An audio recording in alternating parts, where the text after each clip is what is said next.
Making guitars is a craft, and sometimes, apparently, it's also a crime. John Roberts took his act on the road to Tennessee to bring us this story. Tommy Shaw, lead guitarist of Styx, says this about Gibson guitars. It was my choice of guitars when I was little. It was my dream guitar. It's still I still dream of Gibsons. Yeah.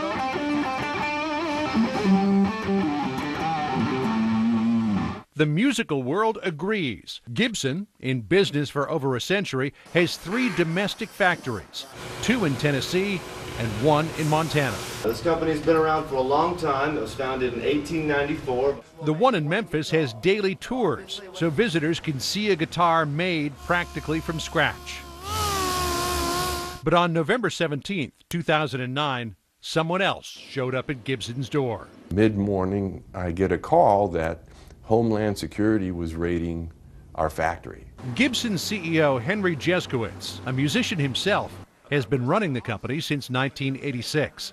I thought it was a joke because, you know, Homeland Security raiding a guitar factory just makes no sense. Armed federal agents showed up at Gibson's Nashville headquarters and their factory 2 miles away. Nashville manufacturing supervisor Carlton Sanders was on site that day. The agents came in and told us to back away from our desk. And I kind of vividly remember that, you know, who are these people? They weren't looking for bombs. They weren't looking for terrorists. They were looking for wood.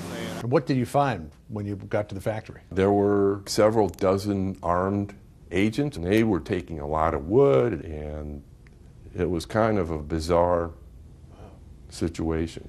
The Fish and Wildlife Service were there, along with Homeland Security. They claimed the wood, imported from Madagascar, violated a conservation law known as the Lacey Act. But Gibson said it was the same wood they used all along, wood that many other companies use for their products. We had affidavits from the country of Madagascar and their officials saying that we complied with all of their laws, which the government took exception to.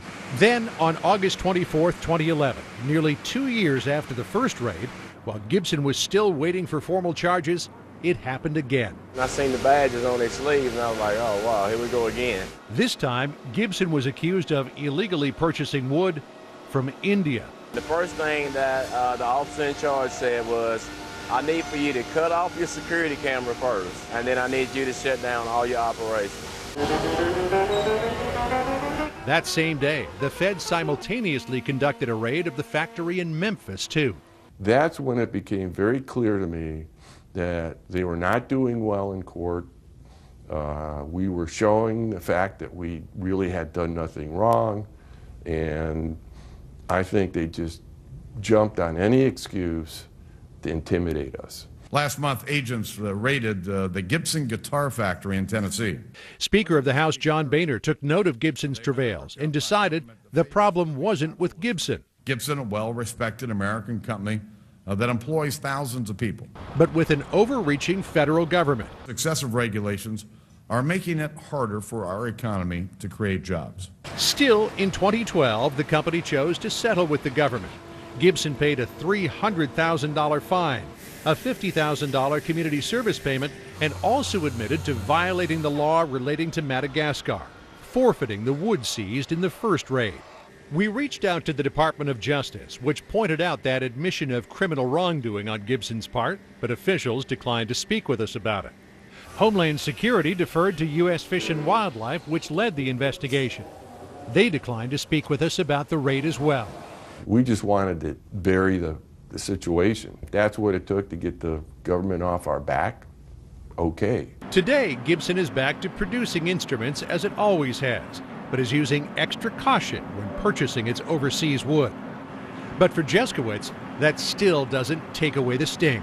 Somebody chose us for some reason, and there was no good reason to choose Gibson. We were harassed, goods were seized, our business, was injured, we had to pay lawyers. As for the controversial Indian wood, the government eventually determined that Gibson indeed purchased it legally.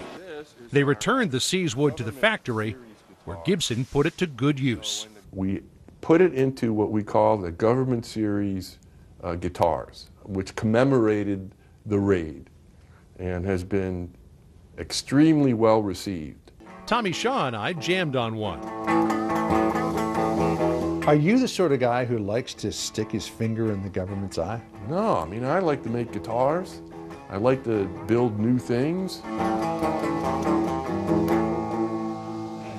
Excellent. Well done. Nice. When we return, the oil industry in this country is going through something of a boom, but that hasn't prevented some people in it from getting busted.